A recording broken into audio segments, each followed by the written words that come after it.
Hello guys, तो आज हम एक्सप्लेन करने जा रहे हैं स्माइल मूवी। इस कहानी की शुरुआत में एक साइकेट्रिस्ट को दिखाया जाता है जिसका नाम रोज है, जो बहुत ज्यादा काम करती है और किसी भी तरह से ऐसे इलाज को ढूंढना चाहती है जिससे दिमागी मरीज अपनी जान ना ले, क्योंकि कई साल पहले रोज की मॉम, जो कि एक दिमागी मरीज थी, उसने अपनी जान ले ली थी। रोज की हॉस्पिटल में अब एक नया केस आता है जिस लड़की का नाम लॉरा है। उसके प्रोफेसर ने उसके सामने अपनी जान ले ली थी, जिसके बाद वो अपना मानसिक संतुलन पूरी तरह से खो बैठी है। इस लड़की का नाम लॉरा होता है। रोज लॉरा से मिलने जाती है। लॉरा बहुत ज्यादा डरी हुई है और रोज को बताती है कि मुझे एक बहुत अजीब सी चीज दिखती है जो कभी भी किसी भी रूप में मेरे सामने आ जाती है। कभी कभी वो उन लोगों के रूप में भी आती है जो इस दुनिया में नहीं है। वो हमेशा मुस्कुराती रहती है और उसने कहा है कि आज वो मुझे मार देगी। ये सुनकर रोज को बहुत अजीब लगता है और वो उसे समझाने की कोशिश करती है, बट लॉरा उसकी बात नहीं सुनना चाहती और तभी उसे कुछ होने लगता है और वो पीछे हटने लगती है और जोर जोर से चिल्लाने लगती है और बोलती है कि वो एंटिटी आ चुकी है,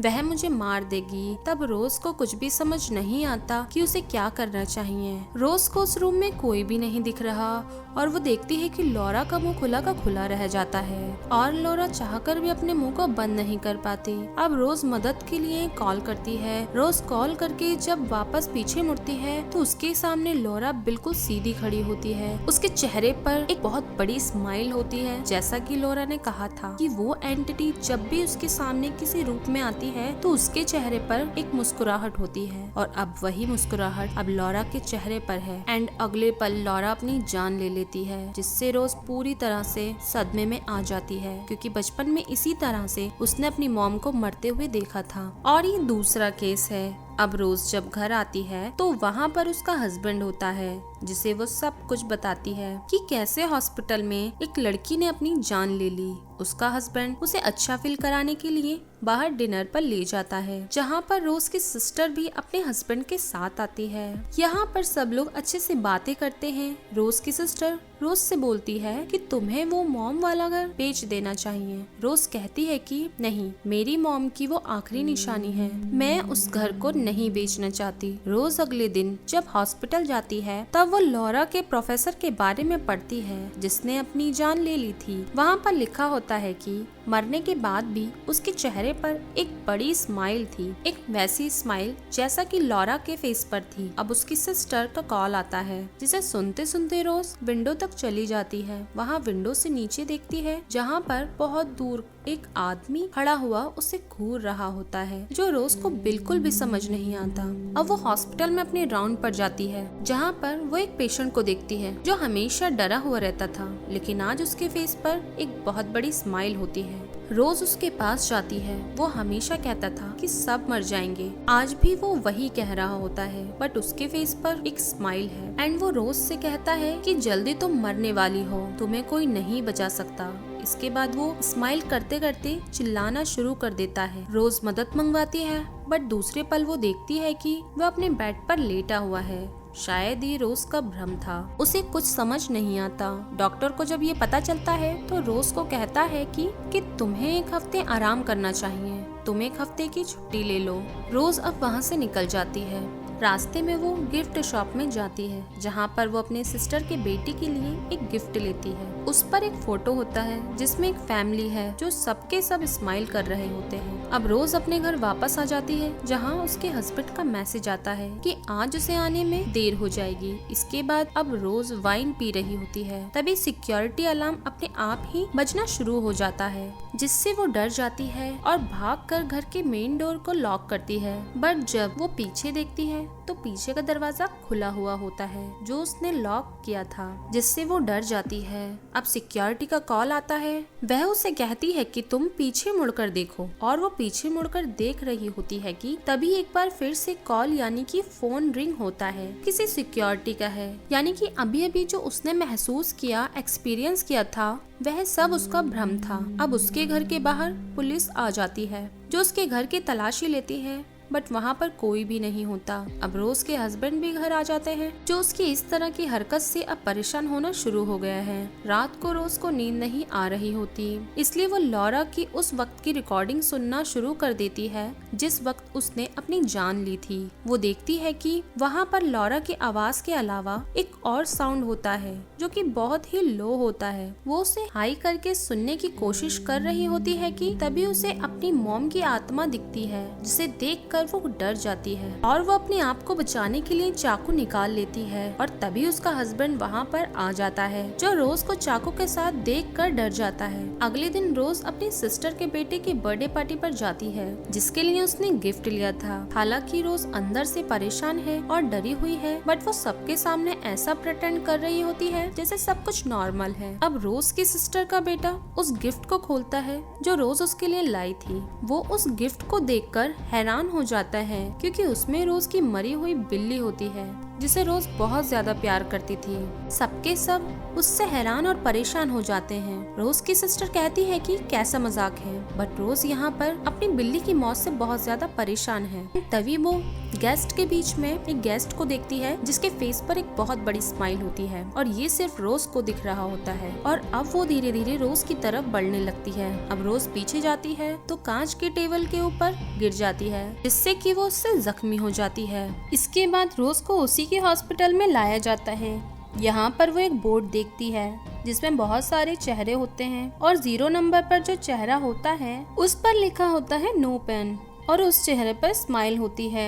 यानी कि जब इंसान को पेन महसूस नहीं होता तो उसके चेहरे पर स्माइल आ जाती है। घर जाते हुए रोज अपने हस्बैंड को सब कुछ बताती है, बट वो उसकी बातों पर विश्वास नहीं करता। उसे लगता है कि ये सिर्फ रोज का एक वहम है, उसकी दिमागी हालत खराब हो रही है। अब रोज अगले दिन लॉरा के प्रोफेसर के यहाँ जाती है, जिसे लॉरा ने अपने सामने मरते हुए देखा था। वहाँ पर वो उसकी वाइफ से मिलती है और पूछती है कि प्रोफेसर के साथ क्या हुआ था। प्रोफेसर की वाइफ बताती है कि एक बार प्रोफेसर पार्टी से घर लौट रहे थे, जहाँ पर एक औरत ने उनके सामने अपनी जान ले ली, जिसके बाद प्रोफेसर को अजीब अजीब सी चीजें दिखने लगी, जिसकी उन्होंने स्केचेस भी बनाए हैं। रोज उन सभी स्केचेस को देखती है। उस पर प्रोफेसर ने जितने भी फेस बनाए होते हैं वो सबके सब स्माइल कर रहे होते हैं, और यहाँ पर उसे समझ में आ जाता है कि सबसे पहले प्रोफेसर के सामने एक औरत ने अपनी जान ली। इसके बाद प्रोफेसर को अजीब अजीब सी चीजें दिखने लगी। इसके बाद प्रोफेसर ने लॉरा के सामने अपनी जान ली और लॉरा के साथ भी वही सब होने लगा। और अब लॉरा ने उसके सामने अपनी जान ले ली है एंड अब उसके साथ भी वही सब हो रहा है जो प्रोफेसर के साथ और लॉरा के साथ हुआ। यानी कि ये एक तरह का श्राप है, और जो श्रापित होता है जिसके भी सामने वो अपनी जान लेता है, ये श्राप उस इंसान के अंदर शिफ्ट हो जाता है। रोज प्रोफेसर की वाइफ को बताती है कि जो प्रोफेसर के साथ और लॉरा के साथ हुआ था अब मेरे साथ भी हो रहा है। ये सुनने के बाद उसे गुस्सा आ जाता है और वो बोलती है कि मेरे घर से निकल जाओ। रोज को कुछ समझ नहीं आता, इसीलिए वो अपने एक दोस्त के पास जाती है जो एक पुलिस ऑफिसर है। वो उससे हेल्प मांगती है और वो उसकी हेल्प करने के लिए रेडी हो जाता है। और इन्वेस्टिगेशन करने से उसे पता चलता है कि प्रोफेसर के सामने जिस औरत ने जान ली थी उसके सामने पेट्रोल पंप पर एक आदमी ने अपनी जान ले ली थी, जिसके चेहरे पर भी स्माइल थी।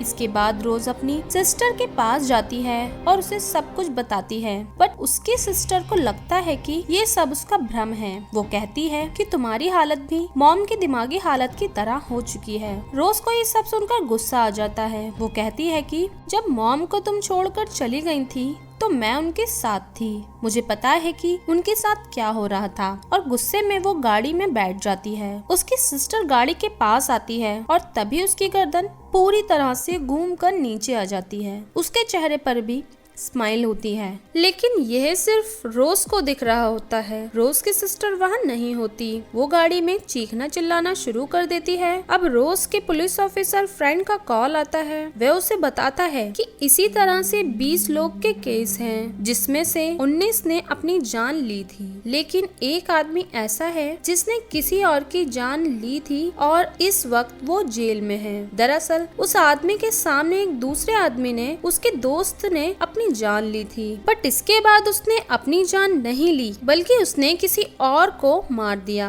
जब उसने किसी और को मारा तो वहाँ पर एक और इंसान था। कुछ दिनों बाद उसने अपनी जान ले ली, लेकिन वो आदमी बच गया जिसने किसी और को मारा था और इस वक्त वो जेल में है। यहाँ पर रोज को समझ में आ जाता है कि इस श्राप से मुक्ति पाने का एक ही रास्ता है कि किसी और दूसरे इंसान को मार दिया जाए, वो भी उस वक्त जब कोई और उसे देख रहा हो। इससे उसका श्राप उस आदमी के अंदर शिफ्ट हो जाएगा जो गवाह होगा, जिसने कत्ल होते देखा होगा। अब ये उस आदमी से जेल में मिलने जाते हैं जो इन्हें उस श्राप से मुक्त होने का सही रास्ता बताता है। रोज उससे कहती है कि मैं किसी की जान नहीं ले सकती, मुझसे ये नहीं होगा। ये सुनने के बाद वो कैदी समझ जाता है कि रोज भी श्रापित है और वो जोर जोर से चिल्लाना शुरू कर देता है। रोज को यहाँ से जाने को कहता है क्योंकि उसके अंदर डर होता है कि अगर रोज ने उसके सामने अपनी जान ले ली तो वो एक बार फिर से श्रापित हो जाएगा। रोज यहाँ से अपने फ्रेंड के साथ गाड़ी में निकल जाती है। रोज को पता है कि उसके पास ज्यादा वक्त नहीं है क्योंकि जो भी इंसान श्रापित होता है वो 4 से 7 दिन के अंदर अपनी जान ले लेता है। रोज अपने घर आती है जहाँ पर उसकी डॉक्टर होती है। वो उससे बात कर रही होती है और तभी फोन आता है और जब वो फोन कॉल रिसीव करती है तो दूसरी तरफ उसकी डॉक्टर होती है, यानी कि उसके सामने जो है वो उसकी डॉक्टर नहीं है, वो वही एंटिटी है जो सबकी जान लेती है। और अब उसके फेस पर एक स्माइल आ जाती है। इसके बाद वो रोज के ऊपर अटैक करती है, बट वो रोज को नहीं मारती क्योंकि यहाँ पर कोई भी गवाह नहीं है और ये एंटिटी तभी किसी को मारती है जब सामने कोई होता है, ताकि श्राप एक इंसान से दूसरे इंसान में शिफ्ट हो जाए। रोज बहुत परेशान है, इसलिए अपने हॉस्पिटल के बाहर जाती है जहाँ पर उसका सीनियर डॉक्टर उसके पास आता है और उससे कहता है कि तुम्हें कुछ दिन के लिए अकेले रहना चाहिए। रोज को ये बात अच्छी लगती है क्योंकि अगर वह अकेले रहेगी तो वह एंटिटी उसे नहीं मारेगी। इसलिए वो अपनी मॉम के घर जाती है जो कई सालों से बंद है। वो घर के अंदर जाती है तो उसे अपने बचपन की याद आना शुरू हो जाती है और कहानी फ्लैशबैक में जाती है जहाँ पर हमें दिखाया जाता है कि रोज की मॉम की हालत बहुत ज्यादा खराब है। उसकी मॉम उसे दवा मांगती है लेकिन रोज उन्हें दवा नहीं देती और ना ही किसी को कॉल करके बुलाती है क्योंकि वो नहीं चाहती कि उसकी मॉम जिंदा रहे, क्योंकि वो रोज को बहुत ज्यादा टॉर्चर किया करती थी और दवा न देने की वजह से रोज की मॉम की मृत्यु हो गई थी। रोज का ये राज होता है जो रोज के साथ था, उसके दिल में था। कहानी वापस प्रेजेंट पे आती है जहाँ पर रोज अपनी मॉम के कमरे में जाती है जहाँ पर वो अपनी मॉम को देखती है, बट यह उसकी मॉम नहीं बल्कि वही एंटिटी है जो उसे मारना चाहती है। एंड वो रोज के ऊपर अटैक करती है और रोज लालटेन से उसके ऊपर हमला करके पूरे घर में आग लगाकर बाहर आ जाती है, जिससे उस एंटिटी का खात्मा हो जाता है। रोज यहाँ से अपनी पुलिस ऑफिसर फ्रेंड के पास जाती है और जब उसके घर के अंदर जाती है तो उसे पता चलता है कि ये उसका फ्रेंड नहीं है बल्कि वही एंटिटी है, क्योंकि उसके फेस पर एक स्माइल होती है। वो घर से बाहर आती है और देखती है कि वो अब भी अपनी मॉम के घर के बाहर है, यानी कि अब तक जो भी उसने देखा था वो सब उसका भ्रम था। उसको कुछ भी समझ नहीं आ रहा होता क्या सच है और क्या झूठ है। एंड तभी यहाँ पर उसका पुलिस ऑफिसर दोस्त आ जाता है जो कि असल में होता है, बट उसे लगता है कि ये भी उसका भ्रम है, ये वही एंटिटी है। इसलिए वो अपनी मॉम के घर के अंदर चली जाती है जहाँ पर वो शैतान, वो एंटिटी होती है जो अपने असली रूप में आकर उसके मुंह के अंदर एंटर हो जाती है और यहाँ पर रोज का मुंह खुला का खुला रह जाता है। जैसे कि कहानी की शुरुआत में लॉरा का मुंह खुला का खुला रह गया था। हमें पता चलता है कि लॉरा का मुंह क्यों खुला था, क्योंकि उस वक्त वही एंटिटी उसके अंदर एंटर कर रही थी और अब रोज पूरी तरह से उसके कब्जे में है। उसका दोस्त भी घर के अंदर आ जाता है। वहाँ वो अपने सामने रोज को देखता है जिसके फेस पर एक बड़ी स्माइल होती है और रोज अपने फ्रेंड के सामने अपनी जान ले लेती है, जिसका मतलब ये है कि अब रोज का फ्रेंड श्रापित है जो 4 से 7 दिन के अंदर अपनी जान लेगा और अगर उसे बचना है तो उसे किसी गवाह के सामने किसी दूसरे इंसान को मारना होगा ताकि गवाह श्रापित हो जाए। इसी के साथ ये फिल्म जिसका नाम स्माइल है यहीं पर खत्म हो जाती है। उम्मीद करते हैं कि कहानी आपको पसंद आई होगी।